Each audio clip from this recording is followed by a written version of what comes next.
Dia 37. Levítico 19. E falou o Senhor a Moisés, dizendo: Fala a toda a congregação dos filhos de Israel, e dize-lhes: Santos sereis, porque eu, o Senhor vosso Deus, sou santo. Cada um temerá a sua mãe e a seu pai, e guardareis os meus sábados. Eu sou o Senhor vosso Deus. Não vos virareis para os ídolos, nem vos fareis deuses de fundição. Eu sou o Senhor vosso Deus. E quando oferecerdes sacrifício pacífico ao Senhor, da vossa vontade o oferecereis. No dia em que o oferecerdes e no dia seguinte, se comerá, mas o que sobejar ao terceiro dia será queimado com fogo, e se alguma coisa dele for comida ao terceiro dia, coisa abominável é, não será aceita. E qualquer que o comer levará a sua iniquidade, porquanto profanou a santidade do Senhor. Por isso tal alma será extirpada do seu povo. Quando também cegardes a cega da vossa terra, o canto do teu campo não cegarás totalmente, nem as espigas caídas colherás da tua cega. Semelhantemente não rabiscarás a tua vinha, nem colherás os bagos caídos da tua vinha, deixá-los-ás ao pobre e ao estrangeiro. Eu sou o Senhor vosso Deus. Não furtareis, nem mentireis, nem usareis de falsidade, cada um com o seu próximo. Nem jurareis falso pelo meu nome, pois profanarás o nome do teu Deus. Eu sou o Senhor. Não oprimirás o teu próximo, nem o roubarás. A paga do diarista não ficará contigo até pela manhã. Não amaldiçoarás ao surdo, nem porás tropeço diante do cego, mas temerás o teu Deus. Eu sou o Senhor. Não fareis injustiça no juízo, não respeitarás o pobre, nem honrarás o poderoso. Com justiça julgarás o teu próximo. Não andarás como mexeriqueiro entre o teu povo, não te porás contra o sangue do teu próximo. Eu sou o Senhor. Não odiarás a teu irmão no teu coração. Não deixarás de repreender o teu próximo, e por causa dele não levarás sobre ti o pecado. Não te vingarás nem guardarás ira contra os filhos do teu povo, mas amarás o teu próximo como a ti mesmo. Eu sou o Senhor. Guardareis os meus estatutos. Não permitirás que se ajuntem misturadamente os teus animais de diferentes espécies. No teu campo não semearás sementes diversas, e não vestirás roupa de diversos estofos misturados. E quando um homem se deitar com uma mulher que for serva desposada com outro homem, e não for resgatada, nem se lhe houver dado liberdade, então serão açoitados, não morrerão, pois ela não foi libertada. E por expiação da sua culpa, trará ao Senhor, à porta da tenda da congregação, um carneiro da expiação. E com o carneiro da expiação da culpa, o sacerdote fará expiação por ele perante o Senhor, pelo pecado que cometeu, e o pecado que cometeu lhe será perdoado. E, quando tiverdes entrado na terra, e plantardes toda a árvore de comer, ser-vos-á incircunciso o seu fruto. 3 anos vos será incircunciso, dele não se comerá. Mas ao 4º ano todo o seu fruto será santo para dar louvores ao Senhor. E no 5º ano comereis o seu fruto, para que vos faça aumentar a sua novidade. Eu sou o Senhor vosso Deus. Não comereis coisa alguma com sangue, não agourareis nem adivinhareis. Não cortareis o cabelo, arredondando os cantos da vossa cabeça, nem danificareis as extremidades da tua barba. Pelos mortos não dareis golpes na vossa carne, nem fareis marca de queimadura em vós. Eu sou o Senhor. Não contaminarás a tua filha, fazendo-a prostituir-se, para que a terra não se prostitua, nem se encha de maldade. Guardareis os meus sábados, e reverenciareis o meu santuário. Eu sou o Senhor. Não vos virareis para os adivinhadores e encantadores. Não os busqueis contaminando-vos com eles. Eu sou o Senhor vosso Deus. Diante das cãs te levantarás, e honrarás a face do velho, e temerás o teu Deus. Eu sou o Senhor. E quando o estrangeiro peregrinar convosco na vossa terra, não o oprimireis. Como um natural entre vós será o estrangeiro que peregrina convosco. Amá-lo-ás como a ti mesmo, pois estrangeiros fostes na terra do Egito. Eu sou o Senhor vosso Deus. Não cometereis injustiça no juízo, nem na vara, nem no peso, nem na medida. Balanças justas, pesos justos, efa justo, e justo rim tereis. Eu sou o Senhor vosso Deus, que vos tirei da terra do Egito. Por isso guardareis todos os meus estatutos, e todos os meus juízos, e os cumprireis. Eu sou o Senhor. Este é um dos capítulos mais importantes e belos de todo o Antigo Testamento, frequentemente chamado de o coração da lei ou código de santidade prática. Aqui encontramos o famoso mandamento: amarás o teu próximo como a ti mesmo, citado por Jesus como o 2º maior mandamento. O capítulo apresenta uma visão holística de santidade que abrange adoração, justiça social, ética pessoal e compaixão. O chamado fundamental à santidade. O capítulo abre com uma declaração que estabelece o tom para tudo que segue: santos sereis, porque eu, o Senhor vosso Deus, sou santo. Esta é a essência da ética bíblica, Não somos chamados à santidade por razões arbitrárias, mas porque Deus mesmo é santo. A santidade do povo deve refletir o caráter de seu Deus. Notavelmente, esta mensagem é dirigida a toda a congregação dos filhos de Israel, não apenas aos sacerdotes ou líderes, mas a todo o povo. A santidade não é para uma elite espiritual, mas a vocação de toda a nação. Este é o mesmo princípio que Pedro aplica à igreja. Vós sois nação santa. 1 Pedro 2:9. A frase, eu sou o Senhor vosso Deus, aparece mais de 15 vezes neste capítulo, pontuando as diversas instruções. Cada mandamento não é apenas regra social, mas expressão da vontade do Deus da aliança que os redimiu do Egito. Respeito aos pais e guarda do sábado. O capítulo começa reiterando 2 dos 10 mandamentos: honrar pai e mãe e guardar o sábado. Estes formam a base da vida comunitária, respeito pela autoridade familiar e tempo separado para Deus. A ordem social saudável começa no lar e na adoração. Rejeição da idolatria. Não vos virareis para os ídolos, nem vos fareis deuses de fundição. A adoração exclusiva ao Senhor é fundamental. Qualquer desvio para ídolos contamina todo o sistema de santidade. Leis sobre sacrifícios. Instruções sobre sacrifícios pacíficos enfatizam que devem ser comidos dentro de 2 dias. No terceiro dia, a carne torna-se abominável. Isto ensinava respeito pela santidade das ofertas e prevenia deterioração e contaminação. Provisão para os pobres e estrangeiros. Uma das leis mais bonitas deste capítulo: ao colher a safra, os israelitas não deveriam cegar completamente os cantos dos campos, nem recolher as espigas ou uvas caídas. Estas deveriam ser deixadas para os pobres e estrangeiros. Esta lei revela o coração compassivo de Deus. Dignifica os pobres, permitindo-lhes trabalhar por sua comida, em vez de simplesmente receber esmolas. Cria sistema de assistência social, integrado à vida econômica. Lembra aos abastados que a terra e suas bênçãos vêm de Deus. Protege os mais vulneráveis da sociedade. Esta lei foi exemplificada na história de Ruth, que respigou nos campos de Boaz. Ruth 2. Tal provisão demonstra que santidade não é apenas piedade pessoal, mas justiça social prática. Honestidade e integridade. Uma série de mandamentos sobre relacionamentos pessoais. Não furtar, respeito pela propriedade alheia. Não mentir, a verdade é sagrada. Não usar de falsidade, integridade em todos os negócios. Não jurar falso pelo nome de Deus. Não invocar Deus para validar mentiras, profanando seu nome. Justiça econômica. Não oprimir o próximo nem roubar. Exploração é proibida. Pagar o diarista no mesmo dia. Não reter o salário dos trabalhadores pobres que dependem do pagamento diário para alimentar suas famílias. Tiago 5:4 condena esta injustiça. Proteção aos vulneráveis. 2 leis notáveis demonstram sensibilidade especial. Não amaldiçoar o surdo, não abusar de quem não pode ouvir a ofensa. Não pôr tropeço diante do cego, não explorar a vulnerabilidade alheia. Estes mandamentos vão além do literal, ensinando que não devemos aproveitar-nos das fraquezas ou limitações de outros. O motivo? Temerás o teu Deus. Deus vê mesmo quando a vítima não pode ver ou ouvir. Justiça imparcial. Não fareis injustiça no juízo. Não respeitarás o pobre, nem honrarás o poderoso. Com justiça julgarás o teu próximo. Esta é a instrução notável sobre justiça. Não deve haver favoritismo nem para ricos nem para pobres. Embora Deus tenha especial cuidado pelos pobres, a justiça legal deve ser completamente imparcial, baseada em fatos, não em status social. Cada pessoa merece julgamento justo. Responsabilidade comunitária. Não andar como mexeriqueiro. Fofoca destrói comunidades. Não ficar indiferente ao sangue do próximo. Temos responsabilidade ativa pela segurança e bem-estar uns dos outros. Não odiar no coração. Deus vê além das ações, até as atitudes interiores. Repreender o próximo quando necessário. Amor verdadeiro confronta o erro, não o ignora.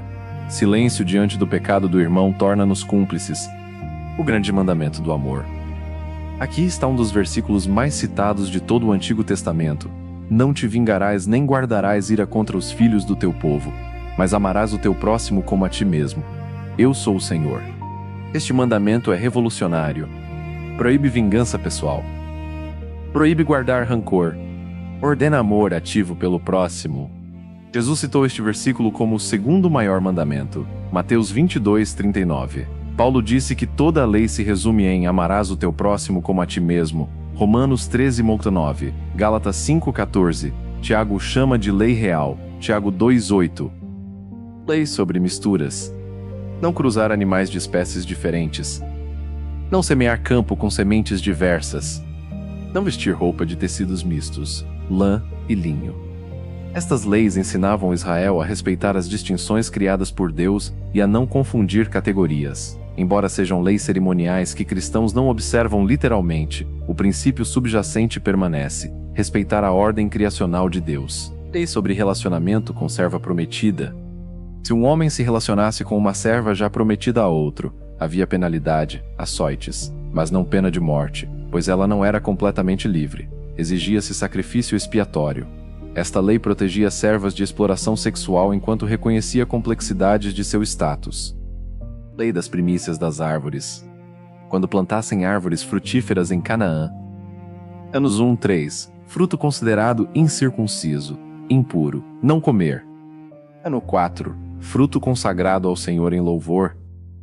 Ano 5 em diante. Comer livremente. Esta lei ensinava paciência e autocontrole. Reconhecimento de que primeiros frutos pertencem a Deus. Confiança na provisão divina.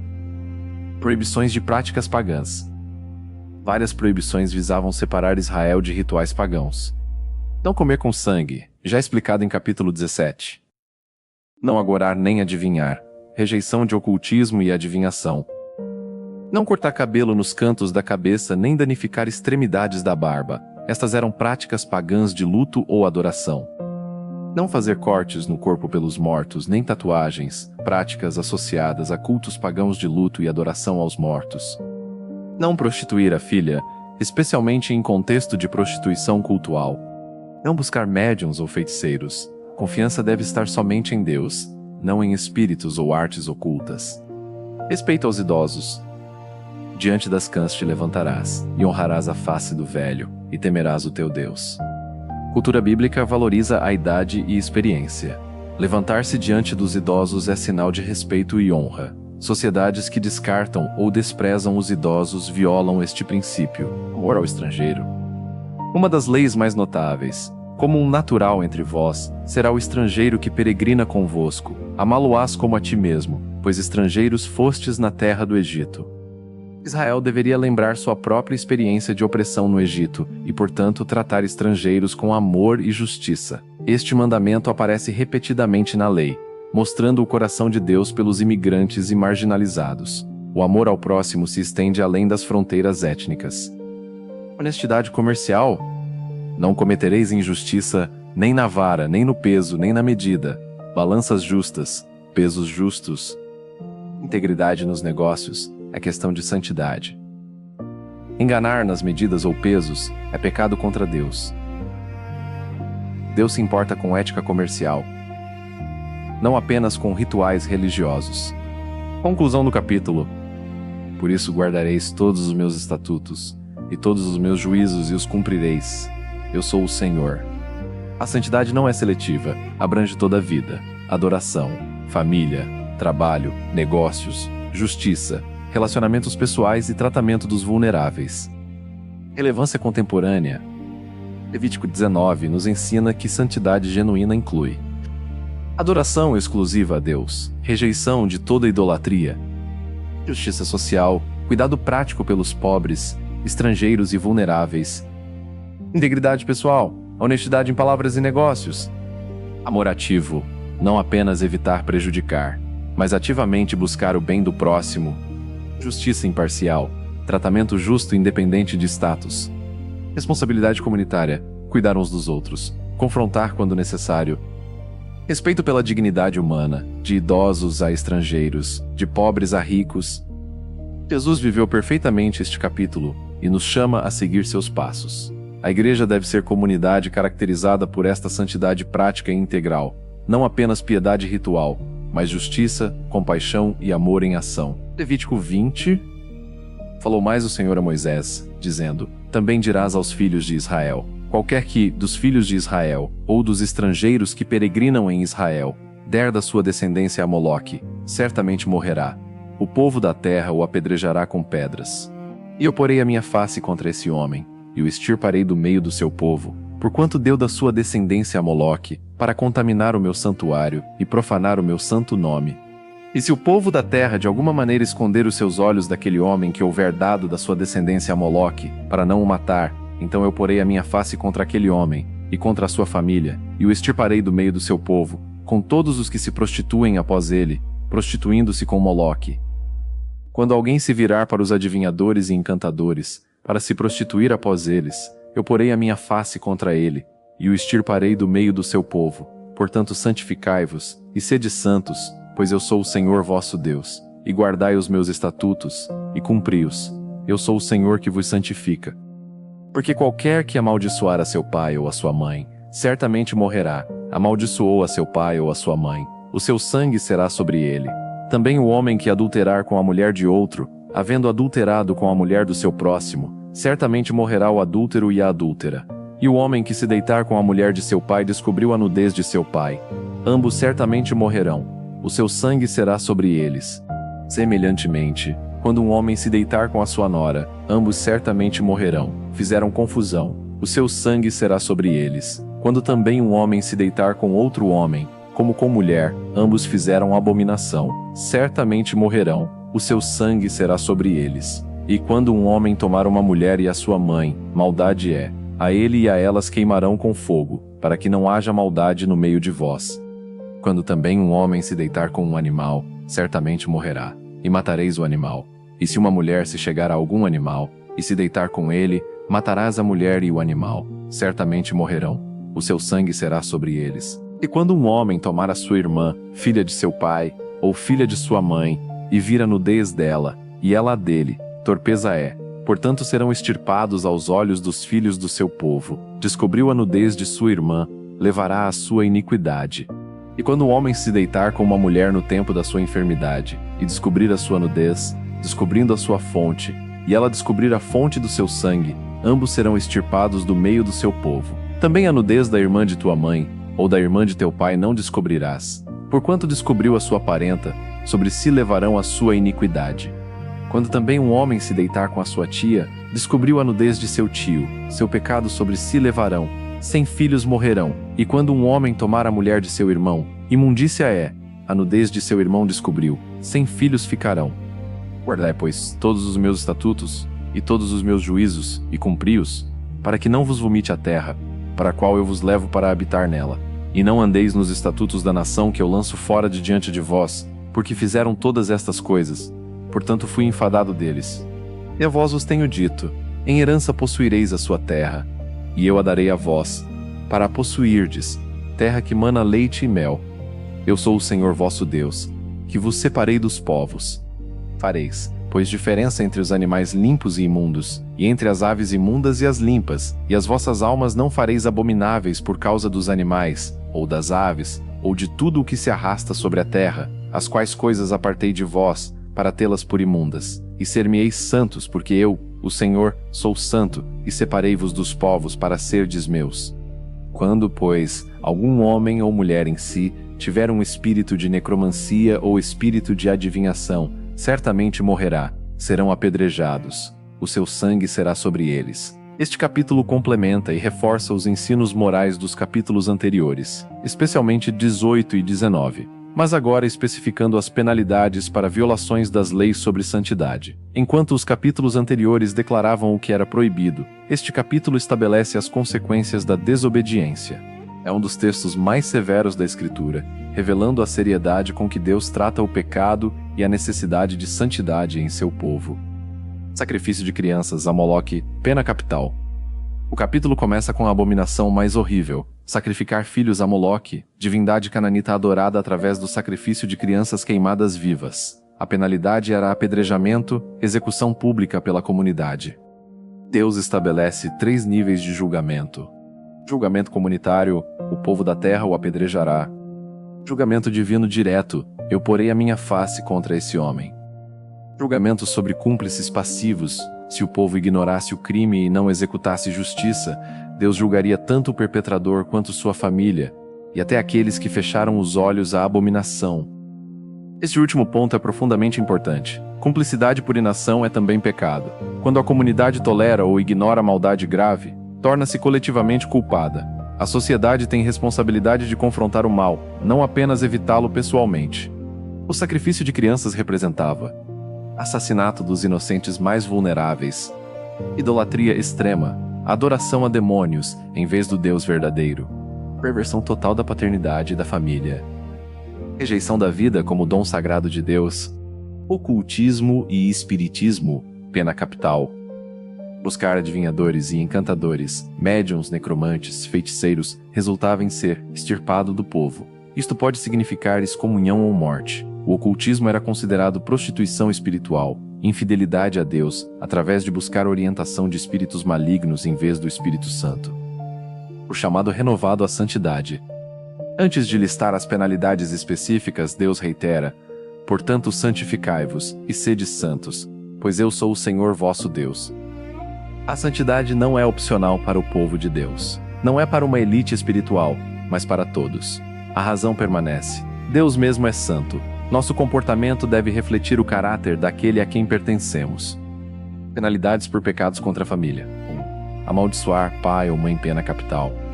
Certamente morrerá. Amaldiçoou a seu pai ou a sua mãe, o seu sangue será sobre ele.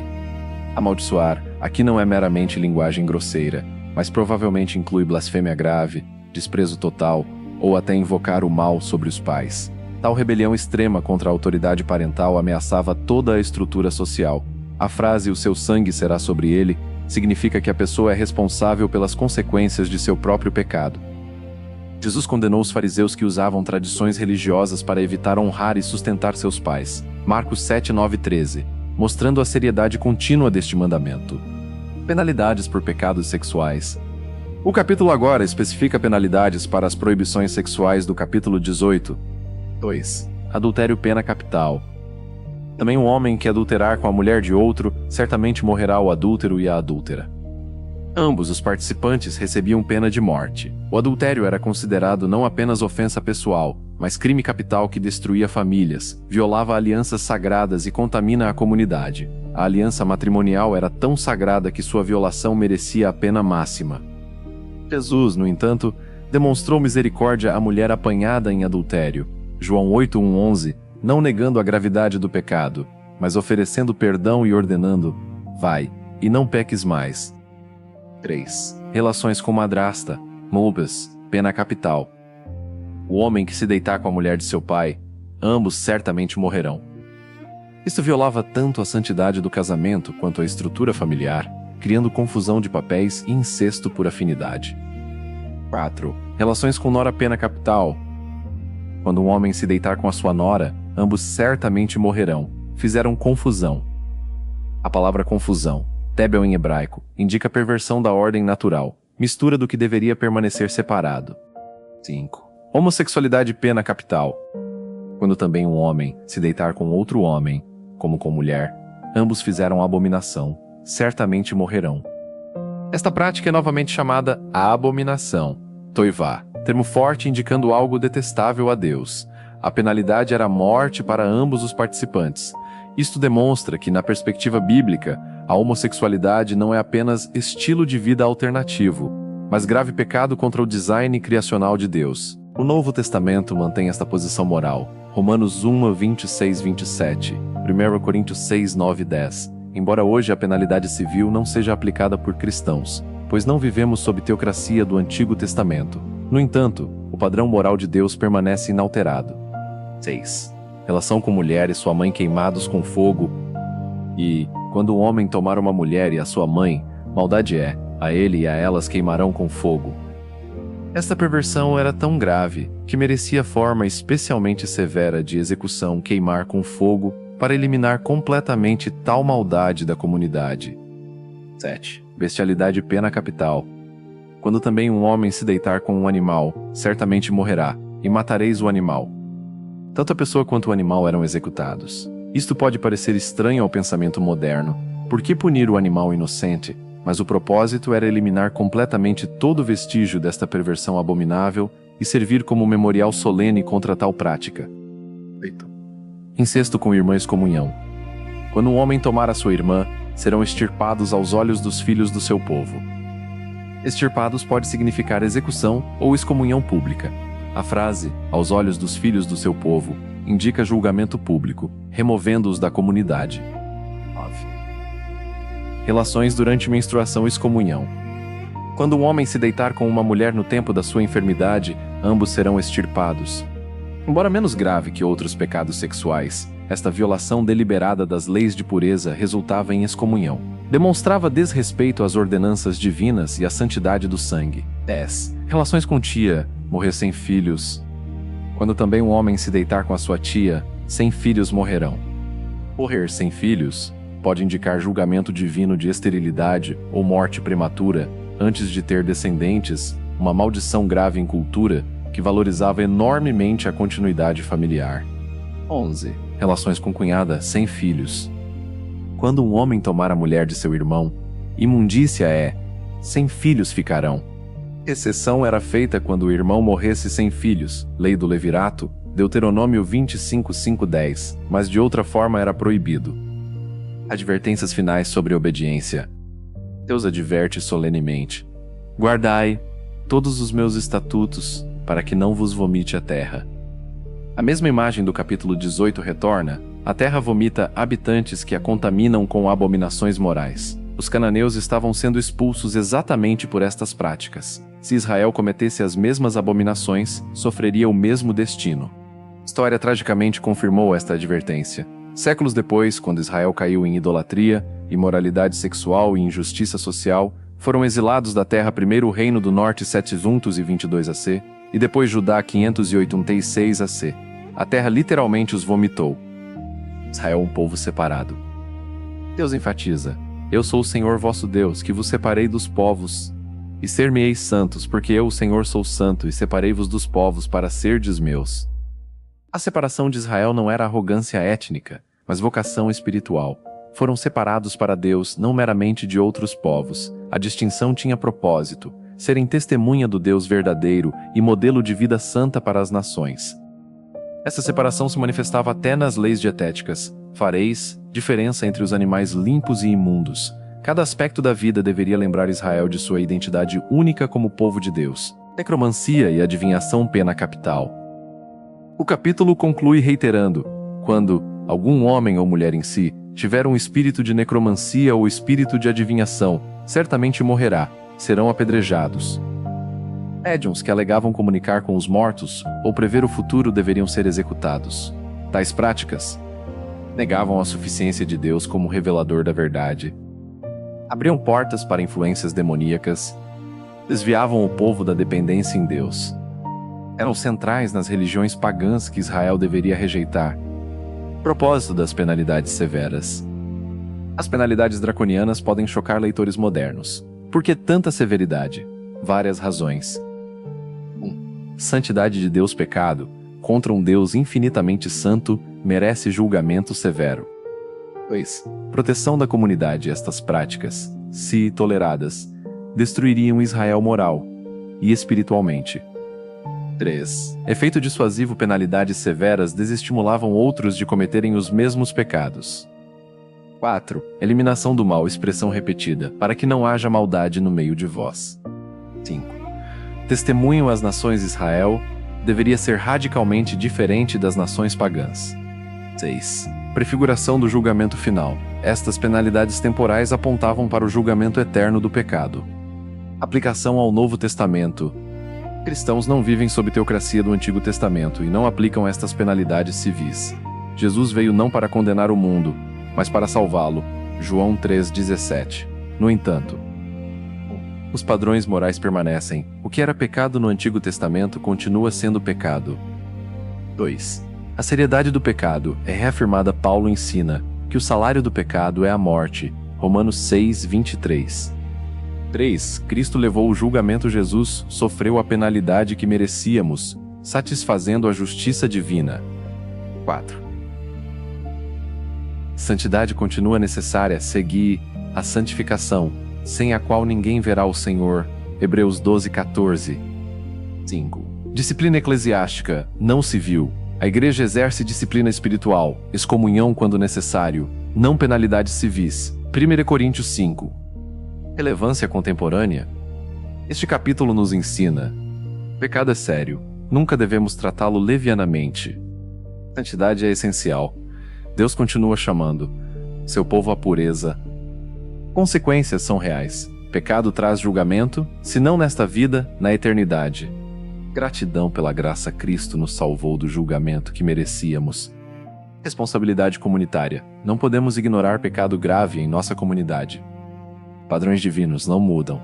O que Deus chama abominação continua sendo abominação. Levítico 20 nos confronta com a santidade de Deus e a gravidade do pecado, levando-nos simultaneamente ao arrependimento e à gratidão pela cruz de Cristo, onde a justiça e a misericórdia de Deus se encontraram. Levítico 21.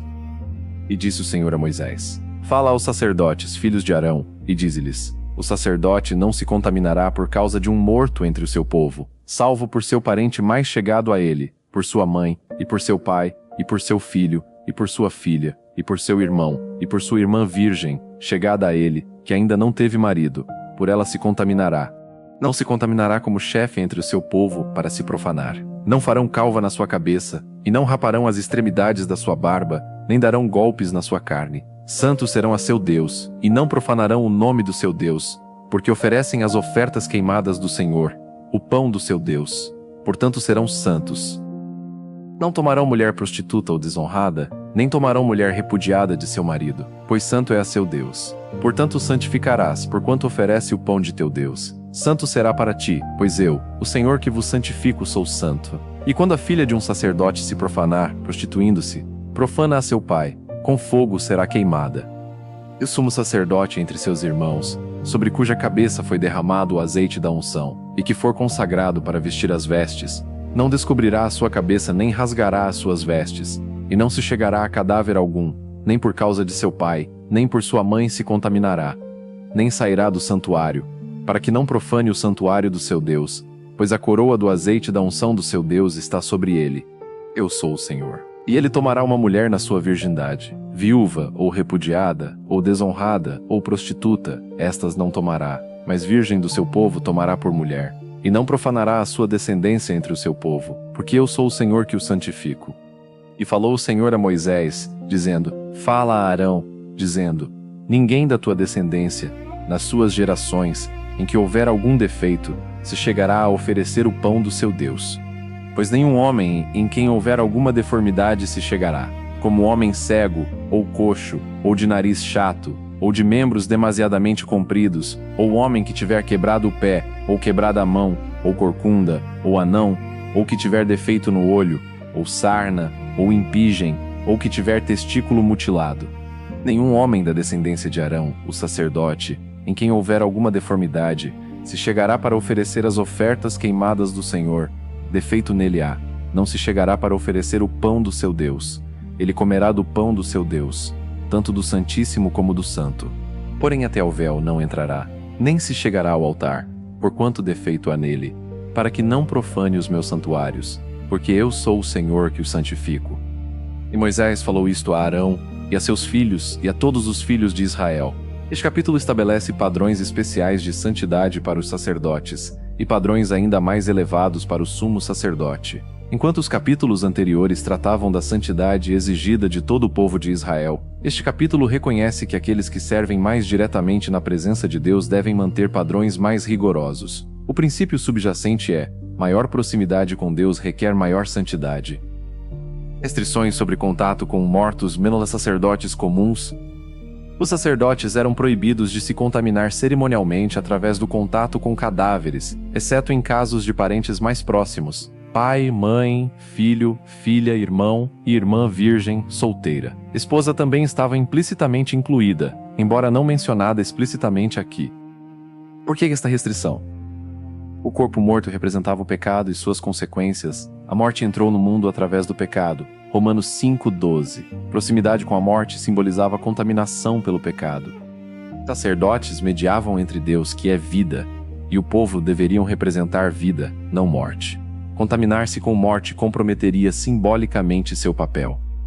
Distinção das práticas pagãs. Cultos pagãos frequentemente incluíam rituais elaborados com os mortos, necromancia e adoração aos ancestrais. Israel deveria ser radicalmente diferente. Disponibilidade para o serviço. Contaminação por morte exigia 7 dias de purificação. Números 19, tornando o sacerdote temporariamente incapaz de servir no tabernáculo. A permissão para se contaminar por parentes mais próximos reconhecia a humanidade dos sacerdotes e a legitimidade do luto familiar, mas ainda assim era limitada para manter o foco em seu chamado sagrado. Proibições de práticas pagãs de luto. Sacerdotes não deveriam fazer calva na cabeça, rapar completamente ou arrancar cabelo, rapar as extremidades da barba de forma ritual, fazer cortes ou incisões na carne. Estas eram práticas pagãs de luto extremo, frequentemente associadas a rituais de adoração aos mortos ou apelo a divindades da morte. Israel deveria lamentar seus mortos de forma que honrasse o Deus da vida, não imitando superstições pagãs. Razão fundamental: santidade sacerdotal.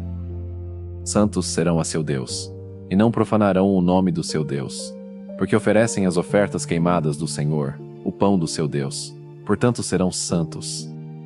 Os sacerdotes lidavam com as coisas mais santas, os sacrifícios oferecidos a Deus. Eram responsáveis por apresentar o pão de Deus, expressão para os sacrifícios. Esta proximidade e responsabilidade exigiam santidade excepcional. Eles não apenas representavam Deus ao povo, mas também representavam o povo diante de Deus.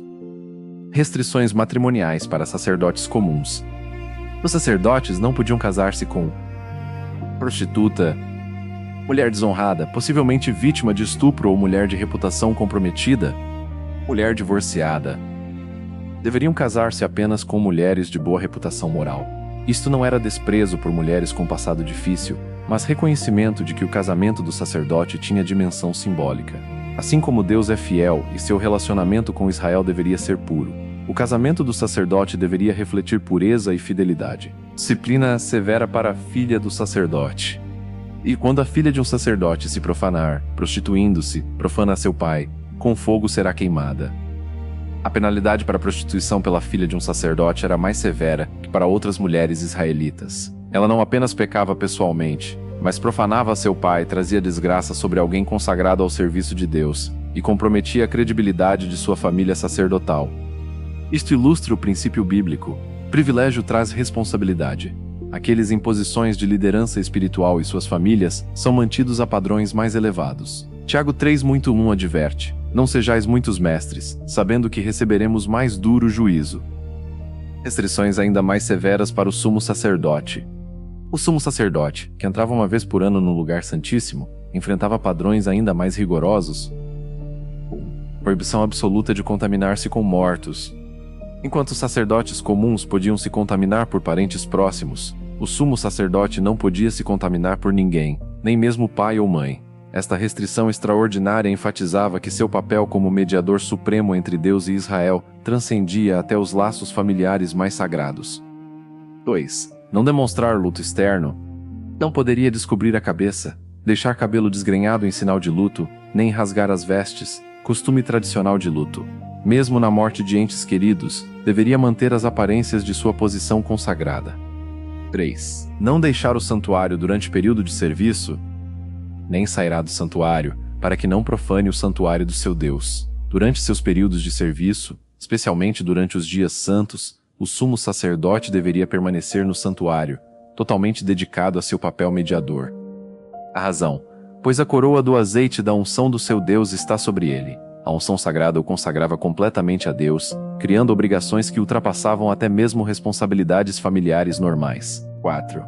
Restrições matrimoniais ainda mais estritas. O sumo sacerdote deveria casar-se apenas com virgem de seu próprio povo, não podia casar-se com viúva, mesmo que de reputação impecável, divorciada, desonrada, prostituta. Deveria ser virgem, e especificamente israelita. Isto garantia que a linhagem sacerdotal permanecesse pura e que o casamento do sumo sacerdote simbolizasse perfeitamente a aliança pura entre Deus e seu povo. Desqualificações físicas para o sacerdócio. A seção final do capítulo lista defeitos físicos que impediam um descendente de Arão de servir como sacerdote ativo no altar. Cegueira, coxadura, nariz mutilado ou deformado, membros desproporcionais, muito longos ou curtos, pé ou mão quebrados, corcunda, nanismo, defeito no olho, sarna ou impingem, doenças de pele, testículos mutilados ou danificados. Esta lista levanta questões difíceis para leitores modernos. Por que Deus discriminaria com base em defeitos físicos? Várias considerações ajudam a entender. Não era a rejeição da pessoa. Homens com defeitos físicos ainda eram sacerdotes e podiam comer das porções sacerdotais sagradas. Comerá do pão do seu Deus, tanto do Santíssimo como do Santo. Eram sustentados e honrados como parte da família sacerdotal. A restrição era apenas quanto ao serviço no altar.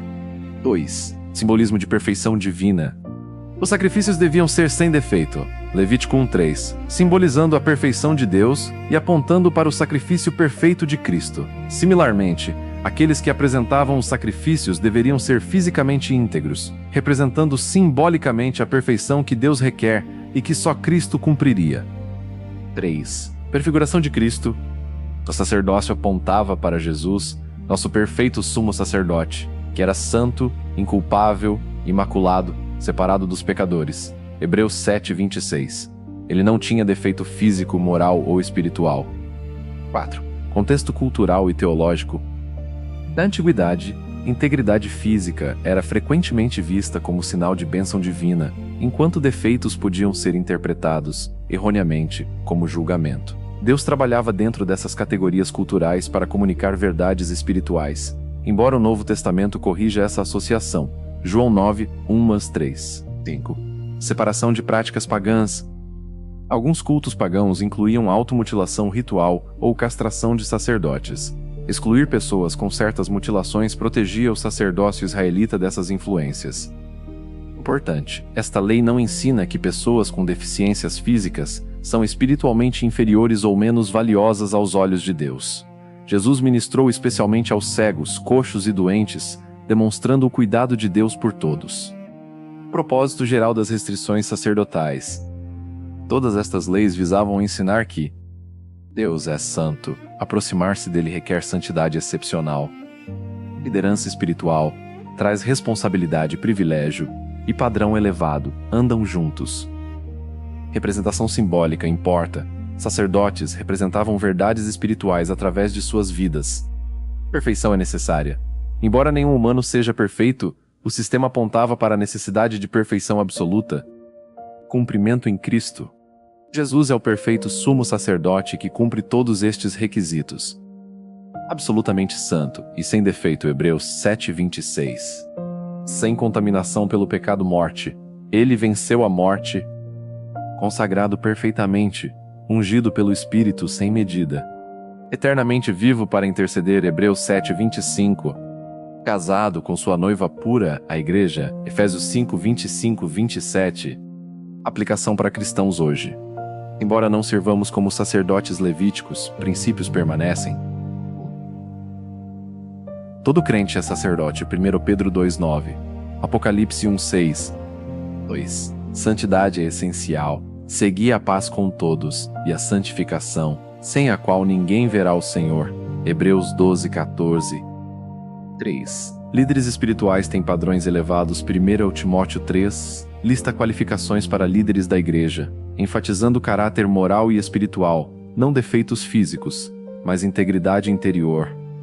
4. Privilégio traz responsabilidade. A qualquer que muito for dado, muito se lhe pedirá. Lucas 12:48. 5. Pureza interior importa, não defeitos físicos, mas pureza de coração e vida. Mateus 5:8. 6. Separação do mundo. Não vos prendais a um jugo desigual, saí do meio deles, e apartai-vos. Arquiwandos Mentius 6:14-17. Levítico 21 nos lembra que servir a Deus é privilégio sagrado que requer santidade excepcional. Quanto mais próximos estamos de Deus em chamado e serviço, mais elevados são os padrões. Isto não é opressão, mas reconhecimento da santidade de Deus e da seriedade de representá-lo.